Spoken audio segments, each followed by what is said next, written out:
ചേട്ടാ നമസ്കാരം. നമസ്കാരം. ചേട്ടാ, അമേരിക്കയുടെ വസ്തുതാ റിപ്പോർട്ട് പുറത്തു വന്നിട്ടുണ്ട് എന്നുള്ള വാർത്തയാണ് നമുക്കിപ്പോൾ ലഭിക്കുന്നത്. വസ്തുതാ റിപ്പോർട്ട് എന്ന് പറഞ്ഞാൽ നമ്മുടെ ഇന്ത്യയും അമേരിക്കയുമായുള്ള വ്യാപാര കരാറിന്റെ കരട് ആയി കഴിഞ്ഞല്ലോ. അപ്പൊ അതിലെ വസ്തുതാ റിപ്പോർട്ടാണ് ഇപ്പോൾ പുറത്തു വന്നിരിക്കുന്നത്. അത് പുറത്തു വരുമ്പോൾ വളരെ വലിയ മിസ്കോൺസെപ്ഷൻസ് എല്ലാം ഇവിടെ മാധ്യമങ്ങൾ പരത്തിയതെല്ലാം പൊളിഞ്ഞു വീഴുകയാണ് എന്നുള്ളതാണ് നമുക്ക് മനസ്സിലാക്കാൻ കഴിയുന്ന ഒരു സാധനം എന്ന് പറയുന്നത്. ഈ റഷ്യൻ എണ്ണ ഇന്ത്യ നിർത്തി എന്നുള്ളത് ഒരു വസ്തുതയാണ് എന്ന് പറഞ്ഞ് പലരും ഇവിടെ പ്രചരിപ്പിക്കുന്നുണ്ട്. അതിന്റെ സത്യാവസ്ഥ എന്താണ്? രണ്ടാമത്തെ കാര്യം എന്ന് പറയുന്നത്, ഈ നമ്മുടെ പാലുൽപാദന രംഗം അമേരിക്കയ്ക്ക് തുറന്നു കൊടുത്തു എന്ന് പറയുന്നുണ്ട്. നമ്മുടെ കാർഷിക മേഖല അമേരിക്കയ്ക്ക് തുറന്നു കൊടുത്തു എന്ന് പറയുന്നുണ്ട്. ഇപ്പൊ ചില ആൾക്കാർ പാലുൽപാദന രംഗം അമേരിക്കയ്ക്ക് തുറന്നു കൊടുത്തില്ലെങ്കിലും അവിടെ നിന്ന് വരുന്ന കന്നുകാലിത്തീറ്റ അത് രംഗം എന്തിന് തുറന്നു കൊടുത്തു എന്നുള്ളതാണ് ഇവരുടെ ചോദ്യം എന്ന് പറയുന്നത്. അതായത് നമ്മുടെ കന്നുകാലികൾക്ക് തിന്നാനുള്ള ഭക്ഷണം വരുന്നത് അമേരിക്കയിൽ നിന്നാണ്. അപ്പൊ ഇതെന്തിനു കൊണ്ടുവരുന്നു എന്നുള്ളൊരു ചോദ്യമുണ്ട്. ഇവിടെ നിന്ന് കന്നുകാലികൾക്ക് തിന്നാൻ ഭക്ഷണം ഇല്ലാത്തത് കൊണ്ടാണോ എന്നുള്ളൊരു ചോദ്യം അവർ ചോദിക്കുന്നുണ്ട്. പിന്നെ വേറൊരു പ്രധാനപ്പെട്ട കാര്യം ഒരു നോൺ നെഗോഷ്യബിൾ റെഡ് ലൈനിനെ കുറിച്ചുള്ളതാണ്. അതിനെപ്പറ്റി ഞാൻ പറയുന്നില്ല. എന്താണ് ഈ ഇന്ത്യ അവിടെ മുന്നോട്ട് വെച്ച അല്ലെങ്കിൽ ഇന്ത്യ വരച്ചിരിക്കുന്ന ആ നോൺ നെഗോഷ്യബിൾ റെഡ് ലൈൻ എന്ന് പറയുന്നത്? ഈ US കരാർ, ഇന്ത്യയും US തമ്മിൽ കരാർ ഒപ്പിടുമ്പോൾ ഈ നരേന്ദ്രമോദി സർക്കാർ അഭിമുഖീകരിക്കുന്ന ഒരു വലിയ വിഷയം, അതിനെക്കുറിച്ച് നമ്മൾ മുൻപ് പറഞ്ഞിരുന്നതാണ്. അതെന്താണെന്ന് ചോദിച്ചു കഴിഞ്ഞാൽ, ഇത് സാധാരണപ്പെട്ടവരെ പറഞ്ഞ് മനസ്സിലാക്കാനായിട്ട് വലിയ സംവിധാനങ്ങൾ സർക്കാരിന് അനിവാര്യമാണ്. കാരണം ഇതിനകത്ത് ഈ ധനുഷ് നേരത്തെ സൂചിപ്പിച്ചതുപോലെ ഈ കള്ളത്തരങ്ങൾ പറയാനുള്ള സാധ്യത കൂടുതൽ. ഈ കള്ളം എന്താണ്, പെട്ടെന്ന് ലോകം ചുറ്റി വരുമ്പോൾ സത്യം ചെരുപ്പിട്ട് വരികയുള്ളൂ. അപ്പോൾ ഈ മോദി സർക്കാർ അഭിമുഖീകരിക്കുന്ന ഒരു വലിയ വിഷയം, അത് പല നിയമങ്ങളിലായാലും പല കരാറുകളിലായാലും ഒക്കെ തന്നെ അത് ജനങ്ങളെ ബോധിപ്പിക്കുക, കുറഞ്ഞ പക്ഷം അതിന്റെ ബാധിക്കുന്ന മേഖലകളിലുള്ളവരെ ബോധിപ്പിക്കുക എന്നുള്ളത് ഒരു വലിയ വിഷയം തന്നെയാണ്. ഇപ്പോൾ ഇതാ നമ്മൾ ബോധിപ്പിക്കാതെ തന്നെ അമേരിക്ക ബോധിപ്പിച്ചിരിക്കുന്നു അതെന്തൊക്കെയാണെന്നുള്ളത്. അമേരിക്ക അവരുടെ വസ്തുതാ റിപ്പോർട്ട്, ഫാക്ട് റിപ്പോർട്ട് അവരിപ്പോൾ പുറത്തുവിട്ടിരിക്കുന്നത്. അത് കൃത്യമായി തന്നെ എല്ലാം പറയുന്നുണ്ട്. അതിൽ നമുക്കൊന്ന് പരിശോധിക്കാം. ഒപ്പം തന്നെ ശ്രദ്ധേയമായൊരു കാര്യമുണ്ട്. നമ്മൾ നേരത്തെ ധനുഷ് സൂചിപ്പിച്ചതുപോലെ നോൺ നെഗോഷ്യബിൾ റെഡ് ലൈൻ എന്ന് പറഞ്ഞൊരു ചുവപ്പ് രേഖ നമ്മുടെ രാജ്യം വരച്ചിട്ടുണ്ട്. എന്തുകൊണ്ടാണ് ഇന്ത്യ ആ മേഖല തുറന്നു കൊടുക്കില്ല എന്ന് നമ്മൾ ഉറപ്പിച്ച് പറയാൻ കാരണം എന്താണ്? അതിന് കാരണം റഷ്യൻ എണ്ണ നിർത്തുമോ എന്നുള്ളതാണ് നമ്മൾ ഇപ്പോൾ ഈ ചർച്ചയിൽ നമ്മൾ പ്രധാനമായി അനലൈസ് ചെയ്യുന്നത്. ഒറ്റ വാക്കിൽ ഉത്തരം പറഞ്ഞാൽ റഷ്യൻ എണ്ണ നിർത്തില്ല. കാരണം ഈ കരാറിൽ ഒരിടത്തും റഷ്യൻ എണ്ണയെ കുറിച്ച് പ്രതിപാദിക്കുന്നതേയില്ല. ഒന്ന്. രണ്ടാമത്തെ കാര്യം, ഐക്യരാഷ്ട്രസഭ അല്ല റഷ്യക്ക് ഉപരോധം ഏർപ്പെടുത്തിയത്, അതുകൊണ്ട് ഇന്ത്യക്ക് ആ ഉപരോധം അംഗീകരിക്കേണ്ട കാര്യമേ ഇല്ല. മൂന്നാമത്തെ കാര്യം, ഒരു രാജ്യവുമായി വ്യാപാര കരാർ വെക്കുമ്പോൾ മറ്റൊരു രാജ്യത്തിന്റെ കാര്യം അതിൽ പ്രതിപാദിക്കാൻ പാടില്ല എന്നൊരു നിയമം കൂടിയുണ്ട്. നാലാമത്തെ കാര്യം, ഇന്ത്യയുടെ പീയൂഷ് ഗോയൽ അടക്കമുള്ളവർ വളരെ വ്യക്തമായി തന്നെ പറഞ്ഞിട്ടുണ്ട്, നമുക്ക് എനർജി എന്നുള്ളത് നമ്മുടെ ജീവനാഡിയാണ്, അതിന് എല്ലാ സോഴ്സുകളും നമ്മൾ ഉപയോഗിക്കും. ഒപ്പം മാർക്കറ്റ് ബേസ്ഡ് ആണ് നമ്മളുടെ എണ്ണ വാങ്ങലും ഉപയോഗം. മാർക്കറ്റ് ബേസ്ഡ് എന്ന് പറയുമ്പോൾ കുറച്ചുകൂടി ക്ലിയർ ആയിട്ട് പറഞ്ഞാൽ കുറഞ്ഞ പൈസയ്ക്ക് എവിടുന്ന് എണ്ണ കിട്ടുന്നു അവിടുന്ന് വാങ്ങുക തന്നെ ചെയ്യും. അപ്പോൾ സ്വാഭാവികമായിട്ടും നിർത്തില്ല എന്ന് പറയുമ്പോൾ കേരളത്തിലെ പല മാധ്യമങ്ങളും ദേശീയ മാധ്യമങ്ങളും പറയുന്നത് റഷ്യൻ എണ്ണ നിർത്താനുള്ള തയ്യാറെടുപ്പിലാണ്, ഇനി കരാറില്ല, കരാറിന് പുതുക്കില്ല, റഷ്യയിൽ നിന്ന് എണ്ണ വാങ്ങൽ ഇന്ത്യ ഏറ്റവും കൂടുതൽ വെട്ടിക്കുറച്ചു, വെനിസ്വേലയിൽ നിന്ന് 20 ദശലക്ഷം ബാരൽ എണ്ണയ്ക്കുള്ള ഓർഡർ റിലയൻസ് കൊടുത്തു കഴിഞ്ഞു എന്നുള്ള റിപ്പോർട്ടുകളൊക്കെ പുറത്തു വരുന്നുണ്ടല്ലോ. അപ്പൊ ഇതൊക്കെ ഒരു കൺഫ്യൂസിംഗ് ആണ്. അതിൽ നമുക്കൊരു വ്യക്തത വേണ്ടേ? തീർച്ചയായിട്ടും വ്യക്തതയുണ്ട് അതിനകത്ത്. അതാണ് മാർക്കറ്റ് ബേസ്ഡ് ആണെന്ന് ഇന്ത്യ എപ്പോഴും പറയുന്ന കാര്യം. മാർക്കറ്റ് ബേസ്ഡ് ആണ് ഇന്ത്യയുടെ എനർജി ഉപയോഗം എന്ന് പറയുമ്പോൾ വില കുറച്ച് കിട്ടുന്നിടത്തുനിന്ന് വാങ്ങുക എന്നുള്ളതാണ്. അതിനർത്ഥം ഈ റിലയൻസിന്റെ കാര്യം, റിലയൻസ് ഇപ്പോഴും അല്ലല്ലോ റഷ്യയിൽ നിന്ന് എണ്ണ നിർത്തുന്നത്. റോസ്നെഫ്റ്റും ലുക്കോയിലിനുമെതിരെ അമേരിക്ക ഉപരോധം കൊണ്ടുവന്നപ്പോൾ തന്നെ റിലയൻസ് ആ പരിപാടി നിർത്തി. കാരണം റിലയൻസ് വാങ്ങുന്ന എണ്ണ നമ്മുടെ രാജ്യത്തെ സാധാരണപ്പെട്ടവർക്ക് വേണ്ടിയിട്ടല്ല ക്രൂഡ് വാങ്ങുന്നത്, അത് സംസ്കരിച്ച് യൂറോപ്യൻ കൺട്രീസിലടക്കം വിതരണം ചെയ്യുന്നതിന് വേണ്ടിയിട്ടാണ്. അതായത് യൂറോപ്യൻ കൺട്രീസിലാണ് ഈ റഷ്യയിൽ നിന്ന് കൊണ്ടിരുന്ന ക്രൂഡ് അവർക്ക് വിപണനം ചെയ്യുന്നത്.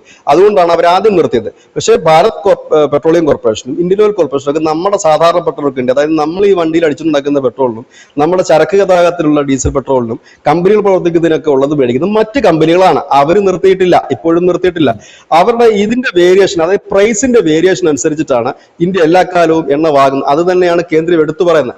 അല്ലാതെ റഷ്യയിൽ നിന്ന് എണ്ണ വാങ്ങുന്നത് വേറൊരു രാജ്യമുള്ള വ്യാപാര കരാറിൽ ഉൾപ്പെടുത്താൻ കഴിയുന്ന ഒരു കാര്യമേ അല്ല.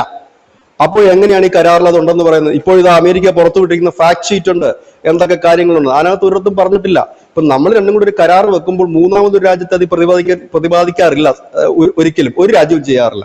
അത് തന്നെയാണ് ഇവിടെയുള്ള ഒരു പ്രധാനപ്പെട്ട കാര്യം. വെനിസ്വേലയിൽ നിന്ന് വാങ്ങുന്നു എന്ന് പറയുമ്പോൾ റിലയൻസ് വാങ്ങുന്നുണ്ട്. കാരണം റിലയൻസിന് അത് പ്യൂരിഫൈ ചെയ്ത് കൊടുക്കേണ്ടത് യൂറോപ്യൻ കൺട്രീസിലേക്കാണ്. അതല്ലാതെ ഇന്ത്യയിലെ സാധാരണപ്പെട്ടവനല്ല കൊടുക്കുന്നത്. അതുകൊണ്ട് റിലയൻസ് വാങ്ങുന്ന എണ്ണ എന്ന് പറയുന്നതിന്റെ അവരുടെ പമ്പുകളിലേക്ക് പോകുന്നുണ്ട് എന്നുള്ളൊരു യാഥാർത്ഥ്യം തന്നെയാണ്. അതുകൊണ്ട് തന്നെ അതിനൊരു വലിയ വേരിയേഷൻസ്, റിലയൻസ് വാങ്ങുന്ന എണ്ണയും ഇതുമായ ഒരു വലിയ വേരിയേഷൻസ് നമ്മുടെ രാജ്യത്തിന് ബാധിക്കുന്ന ഒരു വിഷയമേ അല്ല. ഇന്നലെ റഷ്യ ഇന്ത്യക്ക് തുറന്ന പിന്തുണയാണ് കൊടുത്തത്. ഇന്ത്യയാണല്ലോ ഇപ്പൊ ബ്രിക്സിന്റെ ചെയർമാൻ. റഷ്യ പറയുന്നത് ഞങ്ങൾ ഉറച്ചു നിൽക്കുന്നു, കാരണം ബ്രിക്സിനെ മുൻപോട്ട് നയിക്കാൻ ഇന്ത്യക്ക് കഴിയും, അതുകൊണ്ട് എല്ലാവിധ പിന്തുണയും നൽകുന്നു എന്ന് പറയുന്നു. റഷ്യയുമായിട്ട് വലിയ കരാർ ഇപ്പോൾ ഒപ്പുവെക്കാൻ പോകുന്നുണ്ട്. അങ്ങനെയുള്ള അനവധി കാര്യങ്ങളുണ്ട്. അപ്പൊ ഇത് ഫാക്ട് ഇതാണെന്ന് എല്ലാവർക്കും അറിയാം. കാരണം മൂന്നാമത് രാജ്യത്തെ പ്രതിപാദിക്കാൻ പറ്റില്ല. ഇപ്പൊ അമേരിക്ക തന്നെ പുറത്തു വിട്ടിരിക്കുന്ന ഫാക്ട് ഷീറ്റ് എല്ലാ മാധ്യമങ്ങളും കൊടുത്തിട്ടുണ്ട്. ഞാൻ ഇതുവരെ ഈ സീറ്റിൽ ഇരിക്കുന്നത് വരെ ഞാൻ ഒരു മലയാള മാധ്യമം കൊടുക്കുന്നത് ഞാൻ കണ്ടില്ല. അതിൽ അവർ വ്യക്തമായി റഷ്യൻ എണ്ണയുടെ കാര്യം പറയുന്നതേ ഇല്ല. അപ്പോ അതൊരു കാര്യം. രണ്ടാമത്തെ കാര്യം, ഈ അമേരിക്ക ഉപരോധം പ്രഖ്യാപിച്ചിട്ടുണ്ട് റഷ്യക്ക്. അപ്പൊ സ്വാഭാവികമായിട്ട് ചോദിക്കും ഇന്ത്യ എന്താണ് ഇപ്പൊ എണ്ണ വാങ്ങാത്തതെന്ന് ചോദിച്ചാൽ, കുറച്ചുകൂടി ഞാൻ മുമ്പ് പലവട്ടം പറഞ്ഞിട്ടുള്ളതാണ്, ഒരിക്കൽ കൂടി ഞാൻ അത് ക്ലിയർ ആക്കി തരാതെ. അതായത് ഈ നമ്മുടെ രാജ്യത്തിനെ സംബന്ധിച്ച് സ്വന്തമായിട്ടുള്ളത് 6 ടാങ്കറുകളാണ്. അതായത് ഇത് കൊണ്ടുവരാൻ കഴിയുന്ന, അതായത് ഈ എണ്ണ കൊണ്ടുവരാൻ കഴിയുന്ന 6 ഷിപ്പുകൾ മാത്രമാണ് നമുക്കുള്ളത്. നമ്മുടെ രാജ്യം 140 കോടി ജനമുള്ള ഒരു വലിയ രാജ്യമാണ്. അവിടെ ഈ 6 ഷിപ്പ് കൊണ്ടൊന്നും നടക്കില്ല. 40 രാജ്യങ്ങളിൽ നിന്ന് എണ്ണ വാങ്ങുന്ന ഒരു രാജ്യമാണ്. അവിടെ ഈ 6 എണ്ണം ഓടാൻ. അപ്പോൾ സ്വാഭാവികമായിട്ട് നമ്മൾ പ്രൈവറ്റ് ഷിപ്പുകളാണ് ഇതിനു വേണ്ടിയിട്ട് നമ്മൾ യൂസ് ചെയ്യുന്നത്. അത് വിവിധ രാജ്യങ്ങളുടെ ഷിപ്പുകളാണ് യൂസ് ചെയ്യുന്നത്. ഈ രാജ്യങ്ങളിൽ നിന്ന് ഷിപ്പിൽ എണ്ണ എടുക്കാൻ പോകുമ്പോൾ ഈ ഷിപ്പുകൾക്ക് ഇൻഷുറൻസ് ഉണ്ട്. അതായത് ഓരോ തവണ പോകുമ്പോഴും ഓരോ ഇൻഷുറൻസ് ആണ് എടുക്കുന്നത്. അല്ലാതെ നമ്മുടെ വണ്ടിക്ക് എടുക്കുന്നത് 15 വർഷത്തേക്കല്ല. ഇപ്പോൾ ഇവര് റഷ്യയിലേക്ക് എണ്ണ എടുക്കാൻ പോകുമ്പോൾ ഈ കപ്പലിനും ഇതിനുള്ള എണ്ണയ്ക്കും എല്ലാം കൂടെ ഇൻഷുറൻസ് എടുക്കുന്നുണ്ട്. അപ്പൊ ഈ ഇൻഷുറൻസ് നൽകുന്ന കമ്പനികളെല്ലാം തന്നെ അമേരിക്കൻ ബേസ്ഡ് ആയതുകൊണ്ട് അത്തരം കമ്പനികൾ ഇൻഷുറൻസ് നൽകാൻ തയ്യാറാകാത്തതാണ് ഒന്നാമത്തെ വിഷയം. അപ്പോൾ സ്വാഭാവികമായും നമുക്ക് ഈ ഇന്ധനം കൊണ്ടുവരാനുള്ള വഴികൾ അടയുന്നു. അപ്പോൾ നമുക്ക് എണ്ണ നിർത്തുകയല്ല, എണ്ണ കുറച്ചേ കഴിയൂ നമുക്ക്. ഒന്ന്. രണ്ടാമത്തേത്, നമ്മൾ UAE വഴിയായിരുന്നു നമ്മുടെ ക്യാഷ് ട്രാൻസാക്ഷൻ, അതായത് രൂപ UAE എത്തിച്ച് ഡോളർ ട്രാൻസാക്ഷൻ ആയിരുന്നു. അതിന്റെ കൈകാര്യം ചെയ്തിരുന്നത് അതായത് അമേരിക്കൻ ലിങ്ക്ഡ് ബാങ്കുകൾ തന്നെയായിരുന്നു. അപ്പോൾ ഈ ഉപരോധം അവർക്കും ബാധകമാണ്. അവിടെയും നമുക്ക് അതിന്റെ ചില ബുദ്ധിമുട്ടുകൾ ഉണ്ടായി. അതിനുശേഷമാണ് പുടിൻ ഇന്ത്യ വന്നപ്പോൾ രൂപ റുപ്പിൾ കരാർ നമ്മൾ പ്രാവർത്തികമാക്കാൻ വേണ്ടിയിട്ട് ഇപ്പോഴും അത് ശ്രമം നടന്നുകൊണ്ടിരിക്കുകയാണ് ആ കരാറിന് വേണ്ടിയിട്ട്. കാരണം നമ്മുടെ RBIയും അവരുടെ സെൻട്രൽ ബാങ്കും തമ്മിൽ അതിന്റെ കാര്യങ്ങൾ മുൻപോട്ട് നീക്കുകയാണ്, ഒരു ത്രൂ ചാനൽ ഡയറക്റ്റ് ആയിട്ടുള്ള. അതുണ്ട്. ഇത് മൂലമാണ് സ്വാഭാവികമായി കമ്പനികളാണ്, ഇന്ത്യ എപ്പോഴും പറയുന്നൊരു കാര്യമുണ്ട്, കമ്പനികളാണ് തീരുമാനിക്കേണ്ടത് എവിടുന്ന് എണ്ണ വാങ്ങണമെന്നുള്ളത്, രാജ്യമല്ല. കാരണം ഇപ്പൊ ഞാൻ ഒരു കച്ചവടക്കാരനാണെങ്കിൽ എനിക്ക് ലാഭമുള്ളിടത്തു നിന്ന് ഞാൻ എണ്ണ എടുക്കാറുള്ളൂ. അതല്ലാതെ എന്റെ രാജ്യം പറയുകയാണ് നീ പോയി വെനിസുലൻ എണ്ണ എടുത്തോ, എത്ര രൂപയാണെങ്കിലും കുഴപ്പമില്ലെന്ന് പറഞ്ഞാൽ എന്റെ കമ്പനിയുടെ നഷ്ടം ആര് നികത്തി കൊടുക്കും?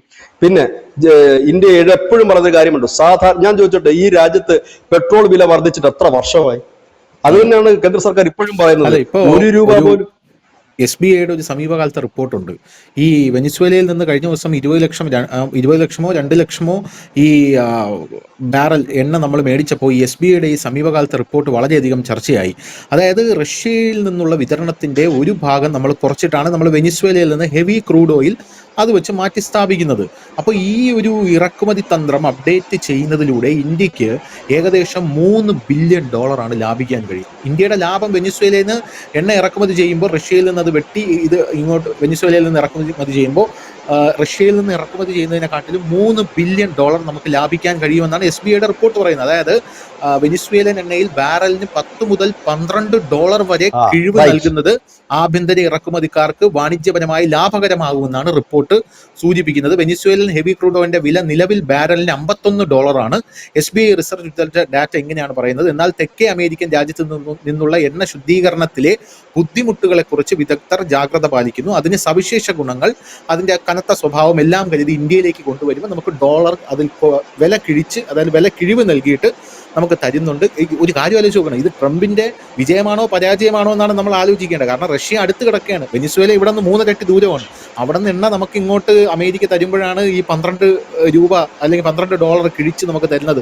$3 ബില്യൺ നമുക്ക് ലാഭം വരുന്നത്. അപ്പം നമ്മൾ റഷ്യയിൽ നിന്ന് എണ്ണ എടുക്കണോ അതേ വെനിസ്വേലയിൽ നിന്ന് എണ്ണ എടുക്കണോ? നമ്മുടെ പൗരന്മാരുടെ ഊർജ്ജ സുരക്ഷയല്ലേ നമുക്ക് വലുത്. ഇത് തന്നെ അല്ലേ 3-4 ദിവസമായിട്ട് ഈ $12 കണക്കല്ലേ ഞാൻ കഴിഞ്ഞ ദിവസവും പറഞ്ഞത്, അതിന് മുമ്പിലും പറഞ്ഞത്. ഇപ്പൊ ഞാൻ പറഞ്ഞപ്പോ അതിനൊരു വിലയില്ല. ഇപ്പൊ SBI പറയുമ്പോൾ അത് സത്യമാണ്. ആ റിപ്പോർട്ടുകളൊക്കെ ഉദ്ധരിച്ചുകൊണ്ട് തന്നെയാണ് ഇത് പറയുന്നത്. ഇതാണ് നമ്മുടെ മാധ്യമങ്ങളുടെ ഒരു കുഴപ്പം. ഈ റിപ്പോർട്ട് SBIയുടെ റിപ്പോർട്ട് ഞാൻ നമ്മൾ നടത്തിയ ചർച്ചകൾ പരിശോധിക്കുന്ന ഏതൊരാൾക്ക് പറയാം $12 എന്ന് തന്നെ പറഞ്ഞു. അതായത് റഷ്യയിൽ നിന്ന് എണ്ണ ഇറക്കുമ്പോൾ നമുക്ക് വരുന്ന നഷ്ടം. അതായത് ആ ഒരു ട്രാവലിംഗ് ഈ പറയുന്ന റഷ്യക്കാൾ ഡബിൾ ദൂരമാണ് വെനസ്വേലയിൽ, മിഡിൽ ഈസ്റ്റേക്കാൾ 5 ഇരട്ടി ദൂരമാണ്. അപ്പൊ ആ വരുന്ന ട്രാവലിംഗ് എക്സ്പെൻസിന്റെ കുറവ് വരുത്തണം. രണ്ടാമത്തെ കാര്യം സംസ്കരണത്തിന്റെ ചെലവ്. ഇത് രണ്ടും കുറയ്ക്കുമ്പോൾ ശരാശരി $10 to $12 പെർ ബാരലിൽ കുറഞ്ഞാൽ മാത്രമാണ് ഇന്ത്യക്ക് അതുകൊണ്ട് ഗുണമുള്ളത്, ലാഭമുള്ളത്. കാരണം ലാഭമാണല്ലോ എല്ലാവരുടെ. അതാണ് ഇപ്പൊ SBI പറയുന്ന കാര്യം. ഇതാണ് എണ്ണയുടെ കാര്യത്തിൽ പറയുന്നത്. ഇനി അതിനേക്കാൾ വലിയൊരു കാര്യമുണ്ട്. അതായത് നമ്മുടെ പാലുൽപാദന മേഖലയും കാർഷിക മേഖലയും തുറന്നു കൊടുക്കില്ല. അതാണ് ഈ പറയുന്ന നോൺ നെഗോഷ്യബിൾ റെഡ് ലൈൻ എന്ന് പറയുന്നത്. എത്ര മാധ്യമങ്ങൾ ഈ നോൺ നെഗോഷ്യബിൾ റെഡ് ലൈനെ കുറിച്ച് ചർച്ച ചെയ്തിട്ടുണ്ട്? ആരെങ്കിലും അതിനെക്കുറിച്ച് സൂചിപ്പിച്ചിട്ടുണ്ട്? എന്തുകൊണ്ടാണ് സൂചിപ്പിച്ചിട്ടുണ്ട്? ഇല്ല. കാരണം ഇന്ത്യ ലോകത്തിലെ ഏറ്റവും വലിയ 1ാം സ്ഥാനത്ത് നിൽക്കുന്ന പാലുൽപാദക രാജ്യമാണ്. 11 ദശലക്ഷമാണ് നമ്മുടെ 11 ലക്ഷം കോടി രൂപയാണ് നമ്മുടെ വാർഷിക വിറ്റുവരവ് എന്ന് പറയുന്നത് പാലില്. ഇവിടെ എന്തുകൊണ്ടാണ് നോൺ നെഗോഷ്യബിൾ റെഡ് ലൈനിലേക്ക് പോയതെന്ന് ചോദിച്ചാൽ, ഒരു വ്യാപാര കരാറിൽ ഏത് രാജ്യമാണേലും എല്ലാ രാജ്യങ്ങൾക്കും ഒരു നോൺ നെഗോഷ്യബിൾ റെഡ് ലൈൻ ഉണ്ട്. അത് അവരുടെ സംസ്കാരം, അവരുടെ കൃഷി, ഇതിനൊക്കെ അത് ഈ ചർച്ചയിൽ പോലും ഉൾപ്പെടുത്തില്ല. ചർച്ചയില്ല അതിനെക്കുറിച്ച്. കാരണം നോൺ നെഗോഷ്യബിൾ എന്ന് പറഞ്ഞാൽ അതിനെക്കുറിച്ചൊരു ചർച്ചയില്ല. അതാണ് റെഡ് ലൈൻ എന്നുകൊണ്ട് ഉദ്ദേശിക്കുന്നത്. എന്തുകൊണ്ട് പാലുൽപാദനം നരേന്ദ്രമോദി സർക്കാർ വന്നതിന് ശേഷമാണ് കൂടിയത്? ഒരു ദിവസം ഇന്ത്യയിൽ ഉൽപ്പാദിപ്പിക്കുന്നത് 680 ദശലക്ഷം പാലാണ്.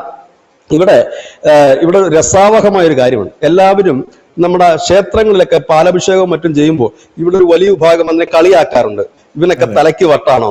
ആ ഹിന്ദുവാണ്, അവൻ പാലഭിഷേകം ചെയ്യുന്നത് കൊണ്ടാണ് ഈ പാലുൽപാദന രംഗത്ത് നമ്മുടെ കർഷകർക്ക് വലിയ നേട്ടമായിട്ട് അത് മാറി ഈ 11 ലക്ഷം കോടി രൂപയിലേക്ക് വരുന്നത്. നമുക്കിനി ആദ്യം പാലുൽപാദനത്തിൽ ഏറ്റവും കൂടുതൽ മുൻപന്തി നിൽക്കുന്ന സംസ്ഥാനങ്ങളെ നോക്കാം. UP പെർ ഡേ ഉൽപ്പാദിപ്പിക്കുന്ന 85 to 88 ദശലക്ഷമാണ്. രാജസ്ഥാൻ 68 ദശലക്ഷമാണ്. മധ്യപ്രദേശ്, ഗുജറാത്ത്, മഹാരാഷ്ട്ര, കർണാടക, ബീഹാർ, പഞ്ചാബ് എന്നാണ്. കേരളവും തമിഴ്നാടും ഇല്ല. നമ്മൾ മറ്റൊരു പാല് മേടിച്ചിട്ടാണ് നമ്മൾ അറിയാമല്ലോ, ഓണത്തിനൊക്കെ നമ്മൾ ആന്ധ്രയിൽ നിന്നാണ് പാലെടുത്ത് ഇവിടെ കഴിയുന്നത്. അപ്പം ഇതാണ് ഇതിന്റെ ഒരു സ്ട്രക്ചർ. അപ്പോൾ ഹിന്ദു അവന്റെ ക്ഷേത്രങ്ങളിൽ മാത്രം ഉപയോഗിക്കുന്ന ഈ പറയുന്ന മധുര മീനാക്ഷി ക്ഷേത്രം, തിരുപ്പതി, ചിദംബരം, സോമനാഥം, കാശി, ഈവൻ നമ്മുടെ അടുത്തുള്ള ഗുരുവായൂർ അമ്പലം വരെയുള്ളത് പാല്, നെയ്യ്, വെണ്ണ, അത് പാല് മാത്രം പെർ ഡേ 25 ദശലക്ഷം പാലാണ് നമ്മുടെ ഇന്ത്യയിലെ ക്ഷേത്രങ്ങൾ മാത്രം ഉപയോഗിക്കുന്നത്. അതായത് പാലഭിഷേകവും പാല് കൊണ്ടുള്ള പൂജകളും മറ്റുമൊക്കെ. ഇനി അത് വലുതും ചെറുതുമായ ക്ഷേത്രങ്ങളാണ് പറയുന്നത് കേട്ടോ, വലിയ ക്ഷേത്രങ്ങൾ മാത്രമല്ല. ഇനി നെയ്യ്, വെണ്ണ ഇത് വേറെയാണ്. അപ്പോ ഇങ്ങനെ ഒരു വലിയ ശൃംഖല ഈ ക്ഷേത്രങ്ങളും ഹിന്ദുവിന്റെ മാത്രമായിട്ടുണ്ട്. അപ്പോൾ പാലഭിഷേകം ചെയ്യണ്ട എന്ന് ആരെങ്കിലും പറഞ്ഞാലോ അതിനെ കളിയാക്കലോ അറിയുക, ഹിന്ദു അവന്റെ ആചാരപ്രകാരം വിശ്വാസപ്രകാരം പാലഭിഷേകം ചെയ്യുന്നത് കൊണ്ടാണ് ഇന്ന് പാൽ വിപണിയിൽ രാജ്യത്ത് 1ാം സ്ഥാനത്താണ് ഇന്ത്യ നിൽക്കുന്നത്. 2ാം സ്ഥാനം അമേരിക്കയാണ്. അപ്പോൾ അമേരിക്കയിൽ നിന്നുള്ള പാല് ഇറക്കുമതി ചെയ്യുമ്പോൾ 2 കാര്യങ്ങളാണ് ഇന്ത്യക്ക് മുമ്പോട്ട് പറയാനുള്ളത്. ഒന്ന്, നമ്മുടെ ക്ഷീര കർഷകർക്ക് അത് ദോഷകരമായി ബാധിക്കുന്നുള്ളത് ചർച്ചയില്ല അതിനെക്കുറിച്ച്. രണ്ടാമത്തെ കാര്യം നോൺ വെജ് പാലാണ്. അവിടുത്തെ ഈ കാലിത്തീറ്റയ്ക്കകത്ത് ബീഫിന്റെ അംശമുള്ള കാലിത്തീറ്റയാണ് കൊടുക്കുന്നത്. ഈ നോൺ വെജ് പാല് നമ്മുടെ ക്ഷേത്രങ്ങളിൽ നമ്മുടെ മൂർത്തികളുടെ മുകളിൽ ഒഴിക്കാൻ അഭിഷേകം ചെയ്യാൻ കഴിയുമോ? കഴിയില്ല. അത് സ്വാഭാവികമായിട്ട് ഇന്ത്യക്ക് പറയാം. നമ്മുടെ സംസ്കാരത്തെ തകർക്കുന്നൊന്നും തന്നെ നമുക്ക് ചെയ്യാൻ കഴിയില്ല. 80% കർഷകർ സ്ത്രീകളാണ് ക്ഷീരോത്പാദന മേഖലയിൽ.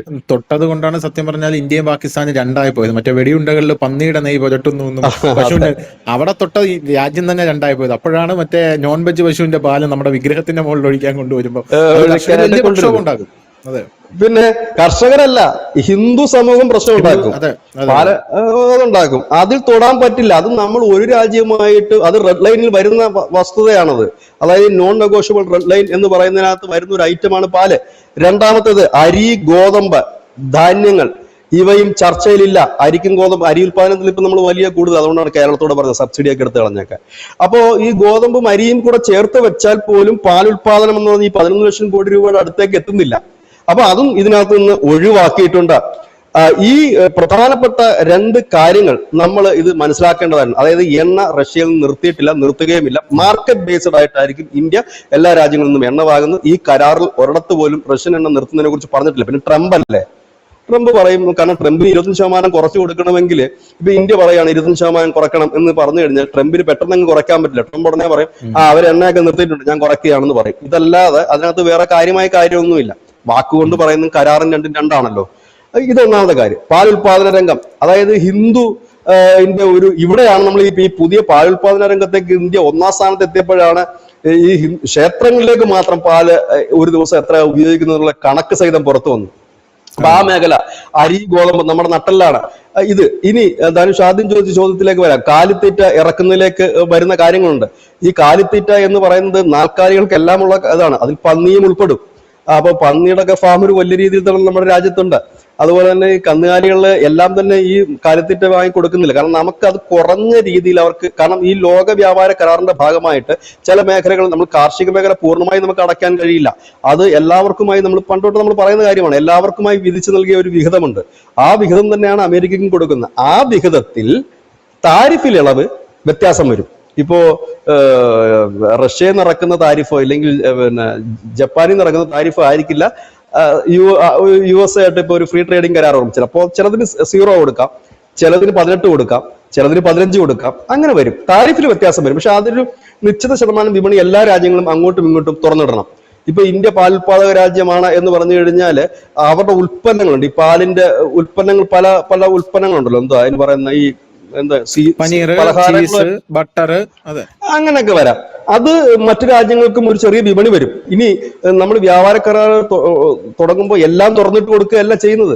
നമ്മൾ UK-യുമായിട്ട് വ്യാപാര കരാർ വെച്ച് കഴിഞ്ഞപ്പോൾ നമുക്ക് ഒരു വർഷം ഇറക്കുന്ന കാറുകൾ എത്രയായിരുന്നു? വെറും 32,000 കാർ ഇറക്കാനേ പറ്റൂ അവരുടെ കാറ്. അപ്പൊ എല്ലാവരും പറഞ്ഞില്ല, അവർ തുറന്നു കൊടുത്തു. ഇനി നമ്മുടെ ഇന്ത്യയിലെ ടാറ്റയും മഹീന്ദ്രയും ഒക്കെ കാറ് തകർന്നു പോകുന്നു. 32,000 കാറാണ് കൊടുത്തിരിക്കുന്നത്. 5 വർഷത്തിനുള്ളിൽ അത് 2,40,000 കാർ പെർ ഇയർ ഇറക്കാം എന്നാണ് പറഞ്ഞിരിക്കുന്നത്. അപ്പൊ എന്ത് പറ്റും? UK സംബന്ധിച്ച് പറഞ്ഞു കഴിഞ്ഞാൽ അവിടെ നിന്ന് കാർ ഇങ്ങോട്ട് ഇറക്കുന്നതിനേക്കാൾ ലാഭകരമാണ് ഇത്രയും നാളുകൊണ്ട് ഇവിടെ കമ്പനി രൂപീകരിച്ചുകൊണ്ട് അല്ലെങ്കിൽ ഫാക്ടറി സ്ഥാപിച്ചുകൊണ്ട് ഇവിടെ കാർ ഉണ്ടാക്കുന്നത്. അതായത് ഈ കരാറിൽ വ്യക്തമായിട്ട് തന്നെ മോദിയുടെ ആ രാഷ്ട്രീയ ഇച്ഛാശക്തിയും ഒപ്പം തന്നെ അവരുടെ BJP എന്ന് പറയുന്ന പൊളിറ്റിക്കൽ പാർട്ടി ഉയർത്തിപ്പിടിക്കുന്ന ഹിന്ദുത്വം എന്നതിന് അടിയുറച്ച് നിന്നുകൊണ്ട് ഒരു വലിയ മേഖല, അത് BJP തന്നെ വളർത്തിയെടുത്താണ് ക്ഷീരമേഖല എന്ന് പറഞ്ഞതിൽ. ആ മേഖലയിൽ തൊടാതെ തന്നെ, അതായത് ഒന്നിലും വിശ്വാസത്തിലോ ആചാരത്തിലോ ഇല്ലെങ്കിൽ ആ കർഷകരിലോ തൊടാതെ തന്നെ ഒരു നെഗോഷ്യബിൾ ഇല്ല, ഒരു ചർച്ചയും ഇതിനെക്കുറിച്ച് ചർച്ചയേ ഇല്ല ഒരു രാജ്യവുമായിട്ട് അസന്നിഗ്ധമായി പറഞ്ഞുകൊണ്ടാണ് റിപ്പോർട്ട്. അത് വ്യക്തമായി തന്നെ ഇപ്പൊ അമേരിക്ക പുറത്തുവിട്ട ഈ ഫാക്ട് ഷീറ്റിലുണ്ട്. അപ്പം ഇനി പിന്നെ നമുക്ക് പറയാം, ഇലക്ഷൻ കാലമല്ലേ, വേണേ പറയാം റഷ്യയുടെ എണ്ണ നിർത്തി, മോദി മുട്ടിലിഴഞ്ഞു, പിന്നെ റഷ്യ പണിയും എന്നൊക്കെ നമുക്ക് വേണമെങ്കിൽ പറയാം. അത് ഇലക്ഷൻ കഴിഞ്ഞാൽ പിന്നെ ആരും വ്യാപാര കരാർ ചർച്ച ചെയ്യുകയുമില്ല. ഇതാണ് ഇതിന്റെ റിയൽ ഫാക്ട്.